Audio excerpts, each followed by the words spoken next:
ధనుసు రాశి వారు గ్రామ దేవతల యొక్క ఆశీస్సులు, కుల దేవతల యొక్క ఆశీస్సులు ఎలా పొందాలో ఈ వీడియోలో సవివరంగా సంపూర్ణంగా తెలుసుకుందాం.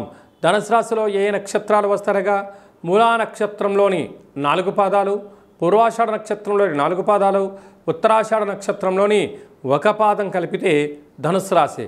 రాశాధిపతి దేవగురు బృహస్పతి. వీరికి తృతీయంలో రాహు ఉండడం వలన ఆరోగ్య సమస్యలు, బంధుమిత్రు సన్నిహితులతో ఇబ్బందులు, ఇటు పుట్టింటి వారితో అటు అత్తవారింటితో కూడా స్వల్పమైనటువంటి ఆర్థిక ఇబ్బందులు పొంచి ఉన్నాయి. తస్మాత్ జాగ్రత్త. అర్ధాష్టమ శని కారణం వలన వీలైనంత వరకు సకాలంలో తిండి, సకాలంలో నిద్ర, తగు ప్రయాణాలు చేసేటప్పుడు జాగ్రత్తలు, మీ ఫోన్లు, లావాదేవీలు, బ్యాంకు యొక్క సెక్టార్లతో చేసే పనులు, చెక్కులు ఇచ్చిపుచ్చుకునే వ్యవహారాలు, క్రయ విక్రయాలు చేసేటప్పుడు ఎన్నో జాగ్రత్తలు అవసరం అని చెప్పి కూడా మీరు బాగా గుర్తుపెట్టుకోగలగాలి.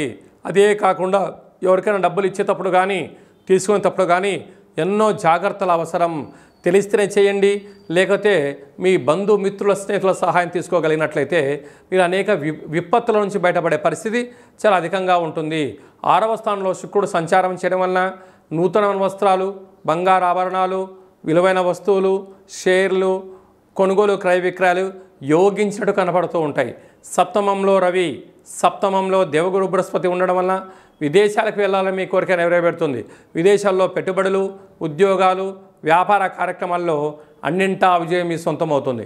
కాకపోతే ఆ ఉద్యోగం యొక్క స్థితిగతులు, మీ యొక్క చదువు, మీ యొక్క అర్హతలను బట్టి మీరు అలాంటి ఉద్యోగం చేయగలరా లేదా అనుకోవాలి. లేకపోతే పని చేయడం మీ వంతు, సాలరీ ఇవ్వకుండా మిమ్మల్ని బయటికి పంపించే పరిస్థితి చాలా అధికంగా ఉంటుందని చెప్పి కూడా గమనించగలగాలి. అష్టమంలో బుద్ధికారకుడు బుధుడు ఉండడం వలన చిన్న చిన్న విషయాలకు ఆందోళన తగదు. ఆరోగ్యాన్ని కాపాడుకోగలగాలి. వేలకు తిండి, వేలకు నిద్ర, వేలకు ఆసనం, తగు వ్యాయామం అవసరం అని చెప్పి గుర్తుపెట్టుకోగలగాలి. భాగ్యస్థానంలో కుజుడు కేతు సంచార స్థితి ఉండడం వలన భార్యాభర్తల మధ్య ప్రేమానురాగాలు అవసరం. ప్రేమికుల మధ్య కూడా నమ్మకం కూడా అవసరం.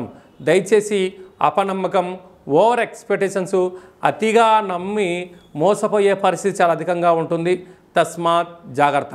అలాగా సాఫ్ట్వేర్ ఉద్యోగస్తులు, హార్డ్వేర్ ఉద్యోగస్తులు, వ్యవసాయ సోదరీమణులు, గృహ భవన నిర్మాణ కార్యక్రమం చేసేవారు, మార్కెటింగ్ రంగంలో ఉండబడిన వారందరూ కూడా గ్రామ దేవతల యొక్క ఆశీస్సులు ఎలా పొందగలగాలి అన్నట్లయితే మీ యొక్క కులదేవతల యొక్క ఆశీస్సుల్ని పసుపు రంగు వస్త్రాలను, పసుపు రంగు పూలతో, పసుపు రంగు గాజులతో అమ్మవారికి సమర్పించి పసుపును ముడుపుగా గట్టి ఏర్పాటు చేయగలిగినట్లయితే, పసుపు రంగు పదార్థమైనటువంటి పులిహోర అలాంటి పదార్థాలను ఏర్పాటు చేసి భక్తులకు పంచగలిగినట్లయితే సకల గ్రహదోషం తొలగి, అనారోగ్యం తొలగి, పైన ఉండబడిన అపవాదాలు తొలగి, శత్రు సమస్యలు, రోగ సమస్యలు, దీర్ఘకాలిక వ్యాధులు కూడా తొలగిపోతాయని చెప్పి కూడా గమనించాలి.